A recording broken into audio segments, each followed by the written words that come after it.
to the Nevis newscast for Tuesday, June 25th, 2024. I am Fredicia Liebert. The name King Meeko is synonymous with Culturama. Meeko has been with Culturama for over 35 years. He would have made a sterling contribution. Of course, we know him with his exploits on the stage. When he is on the stage, he takes over the stage. When he is in the competition, more people come to the cultural complex. He would have won the Culturama King title for the first time. He would have won it 9 times. He would have won it for the first time in 1978. He entered the Calypso Arena in 1976. He won for the first time in 1978. He would have won the title 9 times. He would have won the Road March title 5 times. And apart from his exploits here on the island of Nevis, King Meeko has represented the island of Nevis numerous times in the diaspora, in the Caribbean, in North America, all over the world. And you know, he has not only demonstrated that he is royal in Nevis, but he has won a crown in St. Martin, the Caribbean Calypso crown. He would have won the Independence crown. He would have won the Federal Calypso crown, King of Kings crown. And I think he's so deserving of this title of being our Culturama 50 patron. King Meeko, heartiest congratulations. Well deserved. Warner was officially named the patron at the Culturama 50 Media Mingle held at Queen City Bar on Tuesday, June 25th, 2024 by Minister of Culture, the Honorable Eric Elphlin. Warner then got the opportunity to speak on how his stage name Meeko came about. I went to the band house and I didn't carry a name. And the guys asked me, what's your Calypso name? So I'm saying, I ain't got a Calypso name. So they said, well, you got to make something up. So I went home and, you know, I came back with Meeko. But then I said, well, Meeko. And I decided, let me put a meaning to the name. And so I came up with Meeko, the main entertainer entering the Calypso operation. Warner was born in Cotton Ground and has been a cultural icon and ambassador for our island, captivating audiences with his dynamic performances and timeless music. With an impressive career that includes 9 Culturama Calypso titles, the Caribbean Calypso King title, and the beloved song Nevis Nice, King Meeko has left an indelible mark on the Calypso world. King Meeko outlined how he got started in the Calypso arena. I had a group in the church I used to call Crafton and Co. Used to have Joseph Island and Co. So there's a Crafton and Co. And then I used to listen singing. I used to love Calypso. And I said, man, I could do that. I listened to Short Shirt, I listened to Zumba, I listened to Elemat. And I asked Bahalo one year to organize a show. He said, well, it's too late for the youths. So I showed it to the big people. I said, no, man, I can't do that. But he encouraged me and I went. I came second one up that year. And from that year, I keep going. I've never been out to the finals unless I decide not to sing. Yes. You know, and so I chose Calypso because I felt I had a calling for singing. And then I realized Calypso is it. I love to entertain, and so I stuck with it. Warner notes he has been participating in Nevis's Culturama for 48 years, whether being a participant himself or helping other participants. He spoke about his favorite song and also the fan favorite song. My personal favorite is Nevis Nice. Yeah. I think it's a good patriotic song. I think it speaks well about Nevis and Nevisians on a whole. And it was a joy for me to sing that Calypso. It was very easy to compose, you know, because it's true, you know. Yes. And then another song for me was a popular song. Well, I must say it's for the general public. I think the $1 song, where we call it Rough Me Up. that was one of the more popular songs. As a matter of fact, that tune took me from here to the entire Virgin Islands, Wow. down to Trinidad, Wow. up to New York, up to Washington, to Boston, to England. I mean, I traveled all over singing. Today, we celebrate his legacy and his role as the patron of Culturama 50. The Nevis Financial Services Regulation and Supervision Department is this week hosting its 16th annual Anti-Money Laundering, Countering the Financing of Terrorism and Combating Proliferation Financing AML-CFT-CPF Conference. Regulator Heidi Sutton addressed the delegates at the opening ceremony on Monday, June 24th, noting the ongoing quest to safeguard financial systems while fostering an environment conducive to economic prosperity. Our theme for this year, Accountability in Action, Managing Evolving Compliance Risks and Threats, is a continuation from last year, reflecting our ongoing commitment to addressing the dynamic nature of financial crimes and compliance requirements. In this part 2, we aim to delve deeper into strategies that will ensure substantial effectiveness for the 5th round of the CFATF 5th round of mutual evaluations. Our goal is to foster a culture of accountability and proactive management of risks, equipping ourselves with the knowledge and tools necessary to navigate the increasingly complex regulatory landscape. As we embark on this conference, we are reminded of the critical role that a robust legal, administrative, regulatory, supervisory framework plays in maintaining our reputation as a reliable, reputable, and efficient jurisdiction for doing legitimate business. Acting Premier, the Honorable Eric Elphlin, made remarks on behalf of Premier and Minister of Finance, the Honorable Mark Brantley. Antigua and Barbuda, Dominica, the British Virgin Islands, Panama, Canada, St. Vincent and the Grenadines, and Uruguay.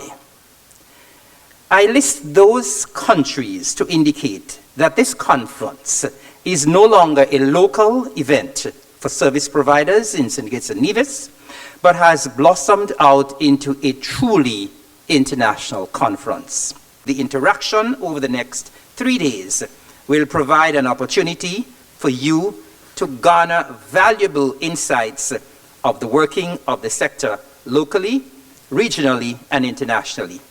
I am confident that the impressive lineup of industry experts for this conference will endeavor to do just that.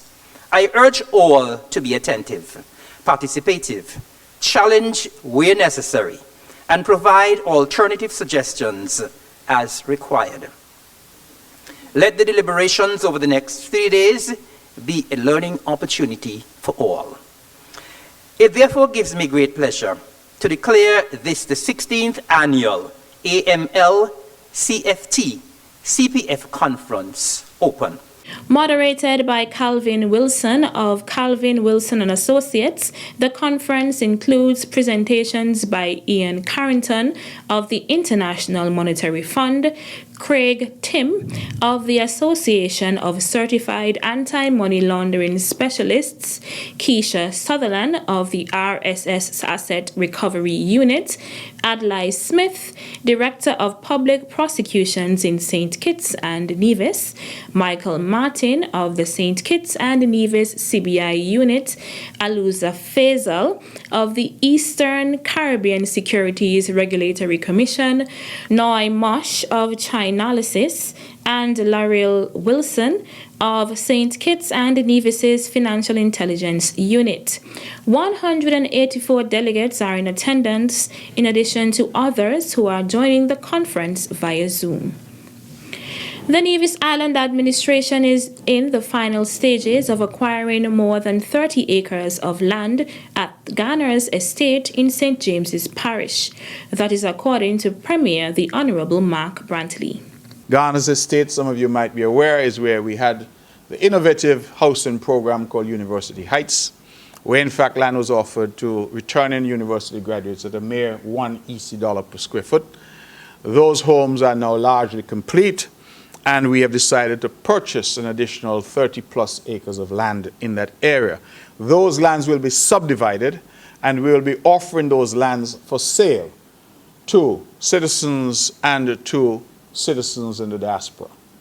We are engaging with the members of our diaspora in particular, and we recognize that many of them have disposable income and would like to invest at home.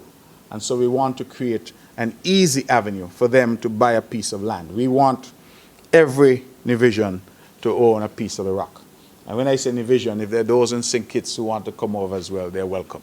At his June 19th press conference, Premier Brantley explained that the government is acquiring the land in order to allow persons to invest. And we are, as I said, especially appealing to our people in the diaspora. So those that I spoke to in Canada, those in the United States, United Kingdom and elsewhere, that the government will be subdividing this land and making it available for sale to those who are desirous. Ghana's estate is a beautiful area in St. James with majestic views of the coastline and of the ocean.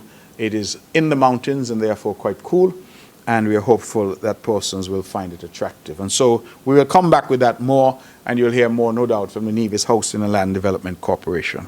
Premier of Nevis, the Honourable Mark Brantley. Still to come, temporary concessions on air cooling devices. The details right after this break. Celebrating culture, embracing history. It's Culturama 50. It's our heritage, that's how we live. Come fed with us for the 50th, we're doing it big. Pulsating sounds, masquerading clowns. Streamed on a big drum, we'll be taking over town. Cause we're celebrating culture, embracing history. It's Culturama 50. Culturama will celebrate its 50th anniversary from July 25th to August 6th, 2024. Come join us. Celebrating culture, embracing history. It's Culturama 50. Celebrating culture, embracing history. It's Culturama 50. Yeah. Welcome back.